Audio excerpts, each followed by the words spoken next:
আর শাপলার ক্ষেত্রে আমাদের আলাদা অপশন আছে কিনা, আমরা তো আলাদা অপশন দিয়েছি। আমরা সাদা শাপলা দিয়েছি, লাল শাপলা দিয়েছি। যদি একান্তই তাদের অনেক বেশি কষ্ট হয়ে যায়, কিন্তু এটা সবচেয়ে দুঃখের কথা, অভ্যুত্থান পরবর্তী বাংলাদেশে একটা স্বাধীন প্রতিষ্ঠান, কোনো আইনগত বাধা না থাকার পরও আমরা মনে করি অন্য কোনো চাপের কারণে তারা এটা দেওয়ার মতো সাহস করতে পারছে না।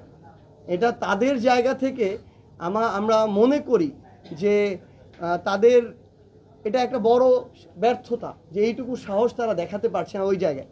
তো আমরা নতুন করে আবার আবেদন করেছি, আপনারা দেখেছেন ইতিমধ্যেই, যে শাপলা প্রতীক তারা বলছে সংযুক্ত করা হয়নি, অথচ আমরা যেদিন আবেদন করেছি সেদিন থেকে তো তার এই প্রক্রিয়া যাওয়ার কথা ছিল, যেহেতু আমরা শাপলা চেয়েছি। আইনগত বাধা থাকলে কোনো কথা ছিল না।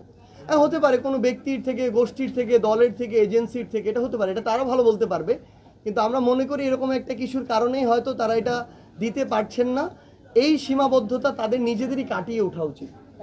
তাদের বিধিনিষেধ আইনে কোনো বাধা নেই, সকল ধরনের বিধিনিষেধ আইনগত প্রক্রিয়া যাচাই করার পরেই আমরা এই মার্কাটা চেয়েছি। ভাই, একটা রাজনৈতিক দল একটা মার্কা চাওয়ার আগে এই ন্যূনতম ক্রাইটেরিয়া তো চেক করবে। আমরা চেক করে দিয়েছি, এখানে আইনগত কোনো বাধা নেই।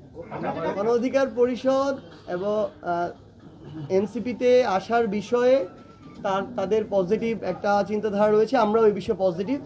আলোচনা চলছে, আলোচনাও পজিটিভভাবে এগিয়ে যাচ্ছে। এখন পর্যন্ত ফাইনাল সিদ্ধান্ত হয়নি। ফাইনাল সিদ্ধান্ত হলে পুরো দেশ আপনারা একসাথে জানতে পারবেন।